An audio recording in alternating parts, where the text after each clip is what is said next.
So welcome, Jim. Welcome to the talk show. Thank you for taking out some time to speak with me today. Thank you, And Rohit. I'm delighted to have been invited. thank you. And before moving forward, could you please briefly introduce yourself to the audience? My name is Jim Sterne. I am founder of the Marketing Analytics Summit that's been going on for 19 years now, Wow. co-founder of the Digital Analytics Association. I am a business consultant on data literacy and agency growth. Okay, great. Wow, you are into so many different fields. What's the one that you focus most on at the moment? Mostly it's the Marketing Analytics Summit, Mm-hmm, which of course is going to be virtual live streaming this year mm-hmm. in May. Okay. That has been the focus. And I started that in 2002, and the audience created the Digital Analytics Association. Mm-hmm. But I have been involved in online marketing since 1993. I've written a dozen books about online marketing and customer service. My latest one is Artificial Intelligence in Marketing. Okay. Yeah, so that's digital analytics is sort of my love, because I spent a long time telling people that their websites were ugly. And when I Okay. discovered web analytics, I said, oh, it's not my opinion. We have numbers to prove that your website is ugly. Yeah, that's a good way to put it. That's true. Okay. And so that's a lot of interesting stuff. Let's circle back to that later down the interview. So regarding your schooling, where did you go to school and what was your major? I majored in Shakespeare Mm-hmm. at the University of California, Santa Barbara, where I still live. Okay, in Shakespeare, that's so different. What exactly did you study, by the way? Like when you say you majored in Shakespeare? Well, formally it's an English literature degree Uh-huh. with an emphasis on Shakespeare, and Okay. it was a combination of an astounding professor who just was so enthusiastic that everybody in class got enthusiastic as well. And there was this really pretty girl in class. Okay. Just the combination of all of that. That's true. So Okay. my love of Shakespeare has survived, as has the girlfriend. Oh, wow. That's amazing. That's great. Yeah, in Uh, fact, what is today? Today is February 4. mhm. 4 days from now will be our 40th wedding anniversary. Oh, that's great. Well, congratulations in advance Thank you. then. Okay. Did the entrepreneur life chose you or did you choose it? It chose me. Okay. I was, as they say, between jobs, Mm-hmm. and went to lots of local companies offering my services as a marketing executive. And um, in 1 week, two different companies said, "We need your help. We cannot afford you. Would you be willing to be a consultant?" Mm. And I said yes. Okay. And that was 1993. Oh, And wow. the same year I tripped over the internet and went, Uh-huh. oh, wow, this is going to change everything. Yeah. That's great. Okay, so uh, for the people who are just starting out their businesses, Mhm. so according to you, what is a basic skill set a person should have when they're just getting into business? Delegating. Mm-hmm. You cannot do everything, want to everything. Mm-hmm. You probably are capable of doing anything individually, Mm-hmm. but you can't do everything that you need to do. So you need partners or people that you can outsource to Mm-hmm. who are smarter than you are. Yeah, Um, definitely. that's the big deal, is hiring people who are better than you at different things, and then you focus on the thing that you are good at and get better at it, rather than saying, oh, well, of course I can do marketing, of course I can do bookkeeping, of course I can do product manufacturing. Yeah, of course you can, but you shouldn't. Mm, definitely. I agree with that one. It becomes overwhelming after a certain point of time. That's true. And so again, for newcomers, how difficult is it for them to start a business in 2021, especially given this pandemic situation? as difficult as it always has been, but with different constraints. Okay. However, um, if you started a company in 2008, 2009, or you Mhm. started a company in 2020, you have an advantage Mhm. that you are beginning in difficult times. And if you can make a Yeah. go of it when things are difficult and we can't meet and everything is on Zoom, Mhm. and things get better and the economy improves, then you will be very well positioned to do well. So now is the ideal time to start a company. Yeah, I agree with that one. Um, so when you were starting your own company, what were some of the hurdles that you faced? Deciding what I wanted to be when I grow up, Okay. picking the one thing that Mhm. I was going to be instead of, yes, I'm a marketing consultant, which is what I started out as. Yeah. And okay, actually, I am a marketing consultant for technology companies because that's been my background. Mhm. Okay, oh, well, look, now there's this thing called the World Wide Web, and I am an internet marketing consultant. Well, then so is everybody else. So narrow the focus, narrow the focus. 20 years ago, oh, now I am a digital analytics proponent and consultant. Um, and then I've added to that on the side, help small agencies, whether it's advertising or digital analytics or whatever agencies, double in size in 2 years Mhm. uh, as a consulting practice. Um, but the tough part is picking something very specific. I called my consultancy target marketing. Okay. The concept being to focus on who your target audience is Mhm. and what problem are you solving for that person. And if you can find a unique problem, Mhm. then you can easily communicate what you offer, and the people who need what you have will come to you. If you say, I'm a mechanical repairman, I fix household appliances, well, that's nice. And Mhm. if you're in a small town, everybody will call you up when they have a problem. But if you're in a big town or a big city, that's just too generic. Yeah. Oh, I fix sewing machines. Okay, good. You and 1,000 other people. I fix left-handed sewing machines, and I'm available on weekends. Okay, now that's something unique that people Mhm. will be Googling for. That's true. But isn't that like narrowing down your market, doesn't it, don't you miss out on some of the opportunities that you might be able to grab? It is a balance, that is Uh-huh. true. However, the difficulty in the past was how do I get my face and my brand and my proposition in front of as many people as possible? Now, when I was growing up, that was buy an ad on television if you can afford Okay. it. Uh-huh. Now it's search engines. Yeah.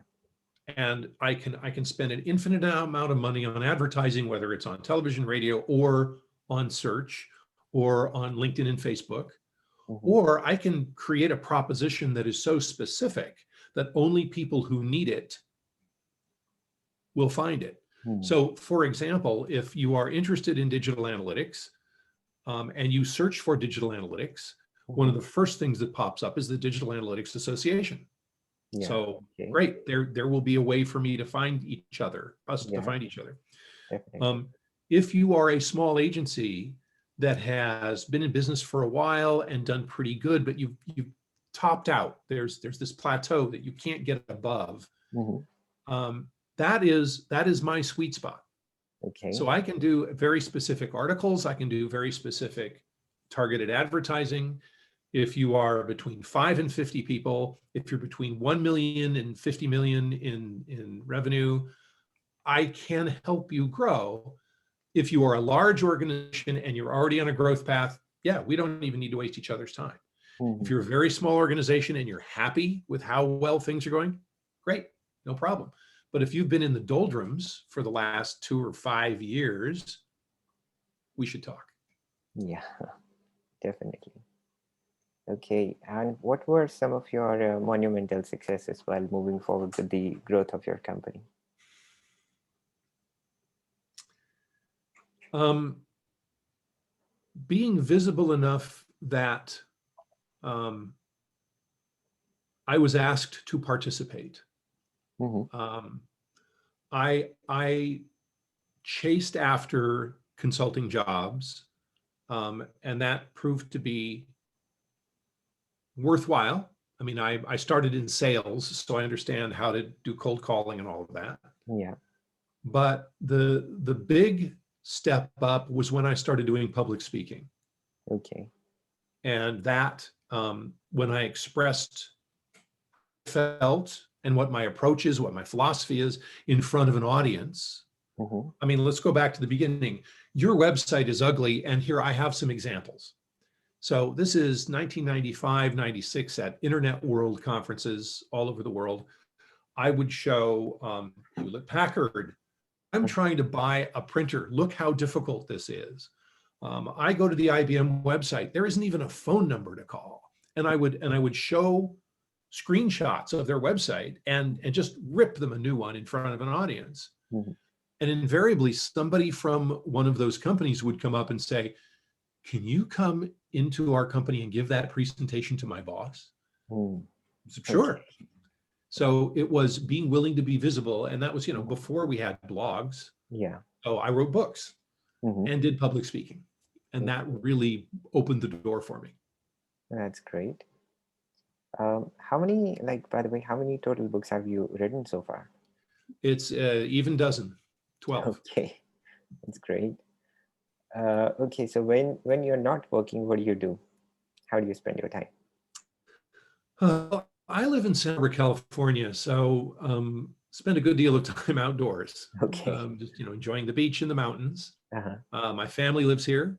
That hasn't been as good last year as it has been in the past. Okay. My other favorite activity, which has gone to absolute zero, is travel. Just if somebody says, can you come and give a presentation during travel times when it's permitted, yeah. One of my first criteria is, have I ever been there before? And if the Okay. answer is no, then sign me up. Okay, that's great. Could you share an important lesson that you learned from life?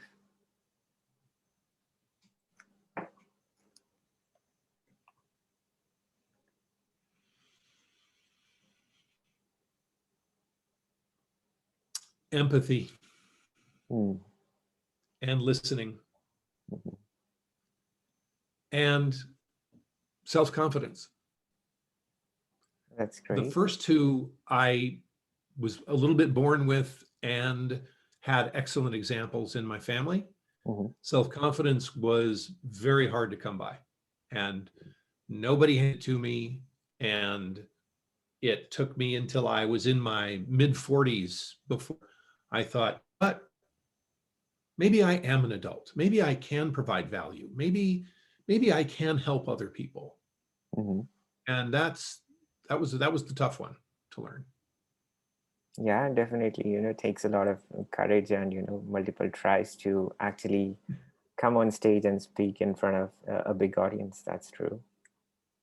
Well, I had my very first experience taught me everything I needed to know about public speaking. Mm-hmm. It was a Digital Equipment Corporation user group meeting. Okay. And I was presenting software on behalf of the company I was a salesperson for. And there were 200 people in the audience and a dog. Okay.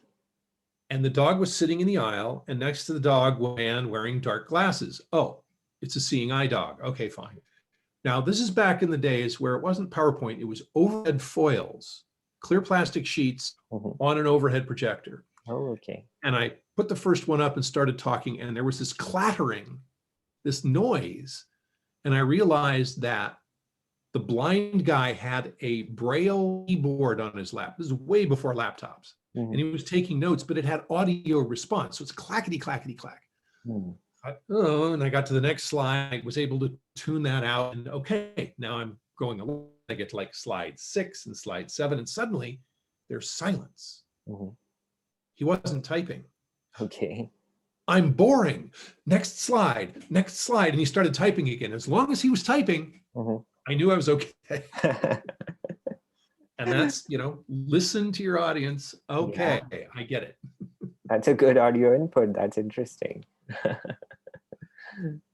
And what keeps you moving forward in life?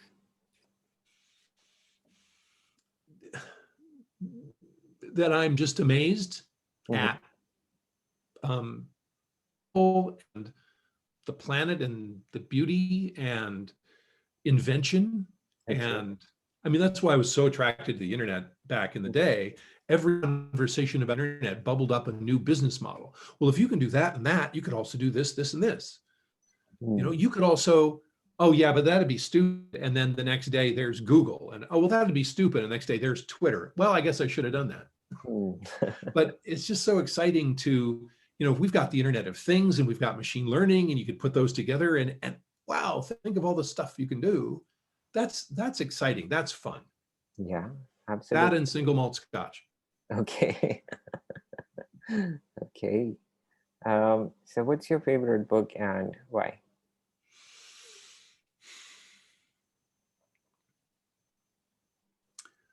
Probably the Neil Stephenson Cryptonomicon, O- because I love science fiction.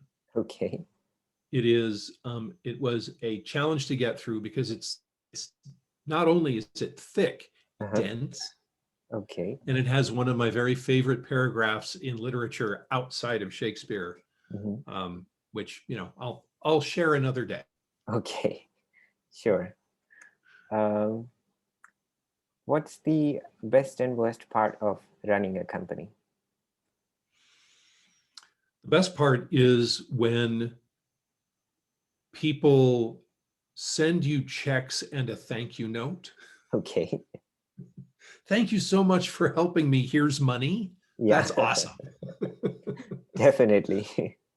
The worst part, and especially it's come true very big in COVID times, is having to tell your employees you cannot pay them.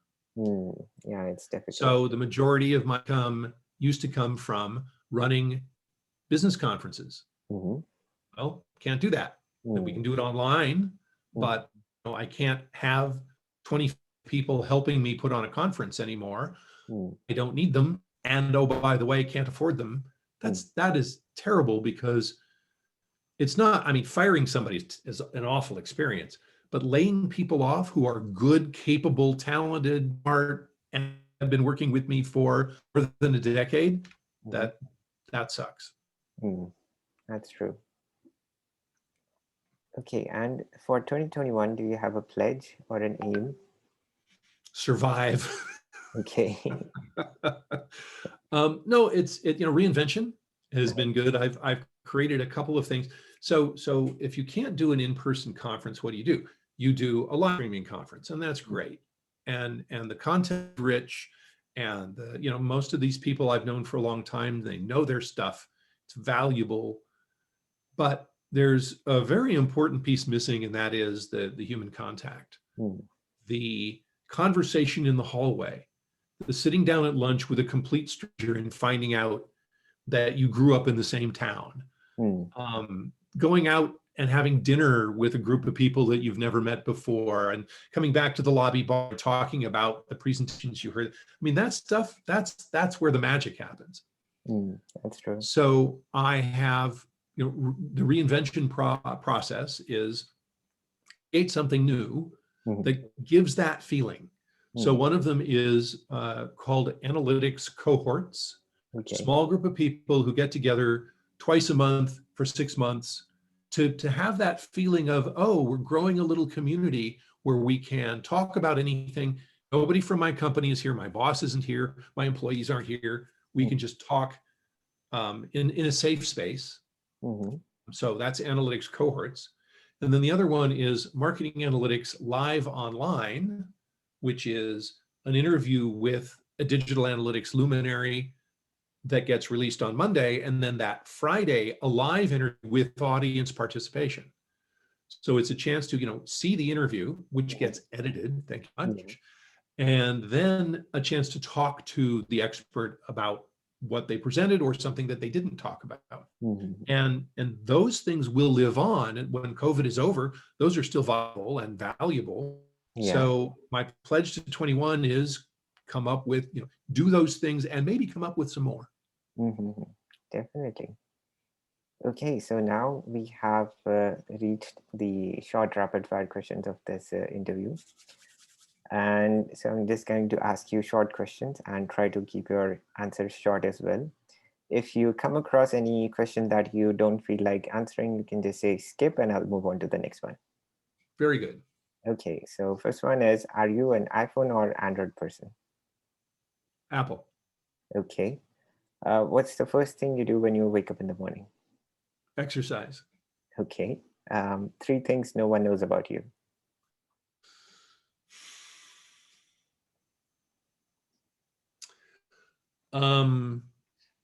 I cut my own hair. Okay.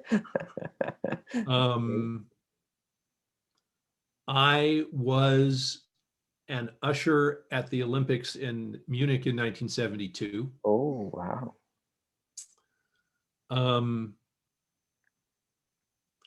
And for those who know the history of the internet, I'm very proud to say that I have met both Vint Cerf and Tim Berners-Lee. Oh, okay. What's the one thing that you would like to change about yourself? Oh, you mean besides how much I weigh?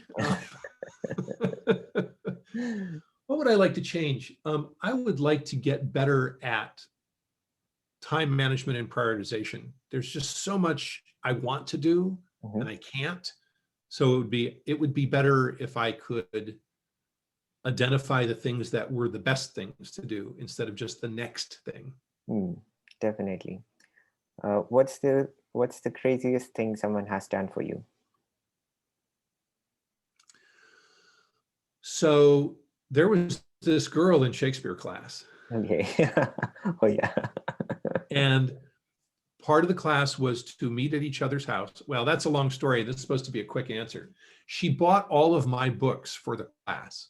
Oh, that's the short answer. Wow. She wanted me in that class.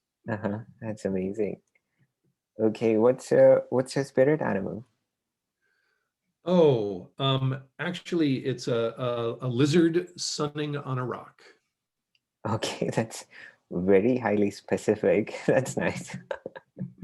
A rumor about you that you wish were true. I don't know, lottery tickets. What do I wish were true? That I had more time. Okay. What's the easiest way to piss you off?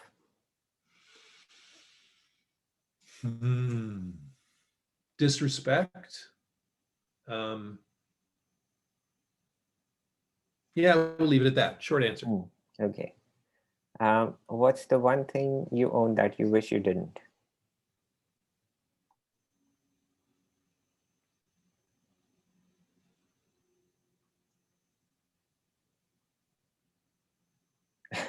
Marie Kondo has been here, not personally, but in spirit. I wish I did not own.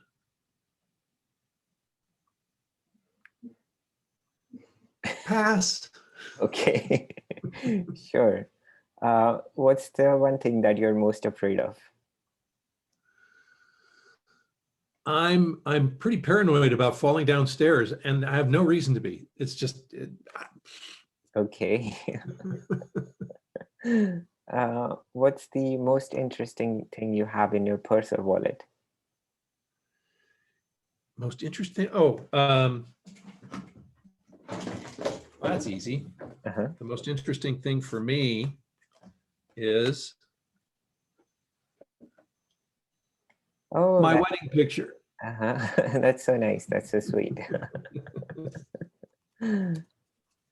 Okay. According to you, what new technology will transform the future? Machine learning. Okay, that one was easy.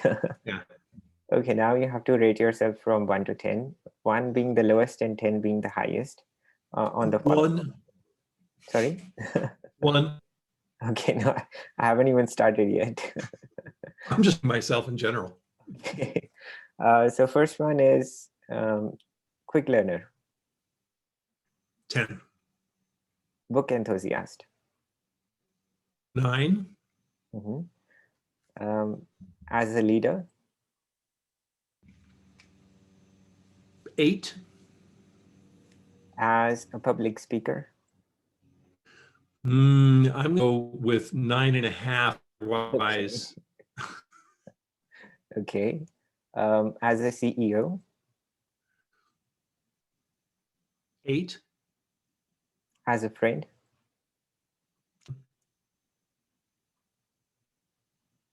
sorry, did you say something?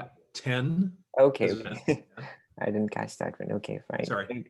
So now with that, we have reached the end of this interview. And before I let you go, I just have one more question for you. Can you think of three other CEOs or business owners who might be interested in doing this interview with me? And you don't have to give their names right now. You can, get back to me later if you want to. So the answer is yes. Okay, great. Sounds good. Okay, Jim. So thank you for, doing this interview with me. Thank you for taking out some time to speak with me today and sharing glimpses of your life as well as your business and, sharing things about your past, which people didn't know and might come to know after watching this interview. So thank you so much for doing this with me. My pleasure. Thank you for inviting me. Great. Thank you so much, Jim. Take care. Bye.